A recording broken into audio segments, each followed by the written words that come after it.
Capítulo 23. E levantando-se toda a multidão deles, o levaram a Pilatos. E começaram a acusá-lo, dizendo: Havemos achado este pervertendo a nossa nação, proibindo dar o tributo a César, e dizendo que ele mesmo é Cristo, o Rei. E Pilatos perguntou-lhe, dizendo: Tu és o Rei dos Judeus? E ele respondendo, disse-lhe: Tu o dizes. E disse Pilatos aos principais dos sacerdotes e à multidão: Não acho culpa alguma neste homem. Mas eles insistiam cada vez mais, dizendo: Alvoroça o povo, ensinando por toda a Judéia, começando desde a Galiléia até aqui. Então Pilatos, ouvindo falar da Galiléia, perguntou se aquele homem era galileu. E sabendo que era da jurisdição de Herodes, remeteu a Herodes, que também naqueles dias estava em Jerusalém. E Herodes, quando viu a Jesus, alegrou-se muito, porque havia muito que desejava vê-lo, por ter ouvido dele muitas coisas, e esperava que ele veria fazer algum sinal.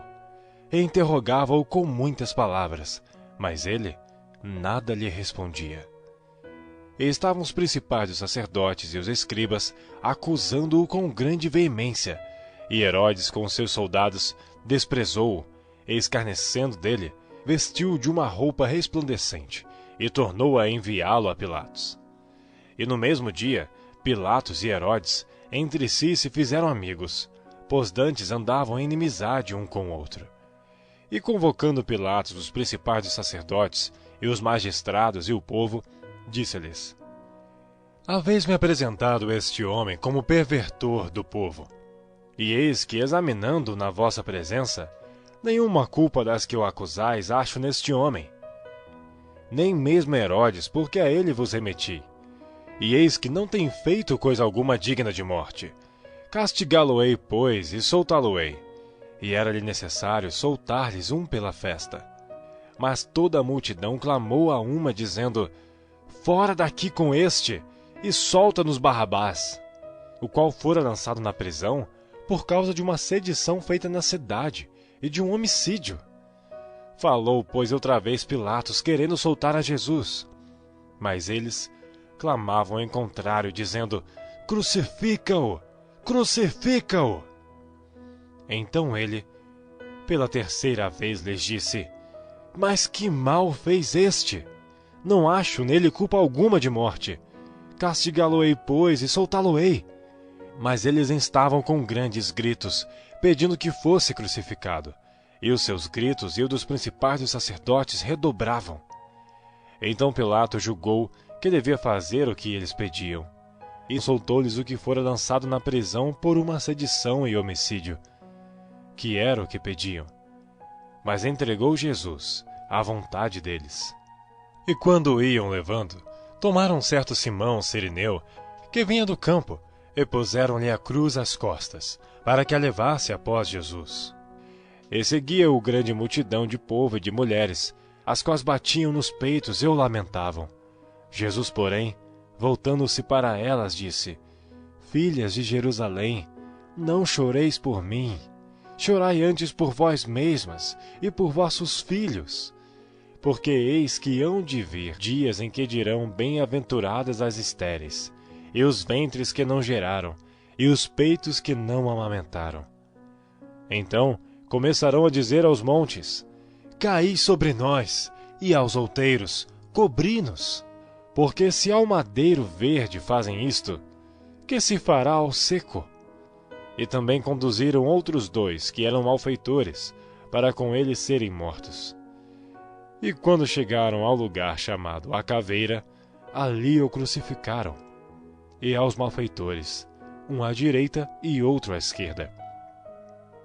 E dizia Jesus: Pai, perdoa-lhes, porque não sabem o que fazem. E repartindo as suas vestes, lançaram sortes. E o povo estava olhando, e também os príncipes zombavam dele, dizendo: Aos outros salvou, salva-se a si mesmo, se este é o Cristo, o escolhido de Deus. E também os soldados o escarneciam, chegando-se a ele e apresentando-lhe vinagre, e dizendo: Se tu és o rei dos judeus, salva-te a ti mesmo. E também por cima dele estava um título escrito em letras gregas, romanas e hebraicas: Este é o Rei dos Judeus. E um dos malfeitores que estavam pendurados blasfemava dele, dizendo: Se tu és o Cristo, salva-te a ti mesmo e a nós. Respondendo, porém, o outro repreendia-no, dizendo: Tu nem ainda temes a Deus, estando na mesma condenação? E nós, na verdade, com justiça, porque recebemos o que os nossos feitos mereciam. Mas este nenhum mal fez. E disse a Jesus: Senhor, lembra-te de mim quando entrares no teu reino.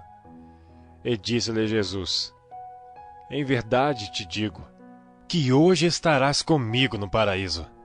E era já quase a hora sexta, e houve trevas em toda a terra, até a hora nona, escurecendo-se o sol. E rasgou-se ao meio o véu do templo. E clamando Jesus com grande voz, disse: Pai, nas tuas mãos entrego o meu espírito. E havendo dito isto, expirou. E o centurião, vendo o que tinha acontecido, deu glória a Deus, dizendo: Na verdade, este homem era justo. E toda a multidão que se ajuntara a este espetáculo, vendo o que havia acontecido, voltava batendo nos peitos. E todos os seus conhecidos e as mulheres que juntamente o haviam seguido desde a Galileia estavam de longe vendo estas coisas. E eis que um homem por nome José, senador, homem de bem e justo, que não tinha consentido no conselho e nos atos dos outros, de Arimateia, cidade dos judeus, e que também esperava o reino de Deus, esse, chegando a Pilatos, pediu o corpo de Jesus. E, havendo-o tirado, envolveu-o no lençol e pô-lo num sepulcro escavado numa penha, onde ninguém havia sido posto. E era o dia da preparação, e amanhecia o sábado. E as mulheres que tinham vindo com ele da Galileia seguiram-no também e viram o sepulcro, e como foi posto o seu corpo. E voltando elas, prepararam especiarias e ungüentos, e no sábado repousaram conforme o mandamento.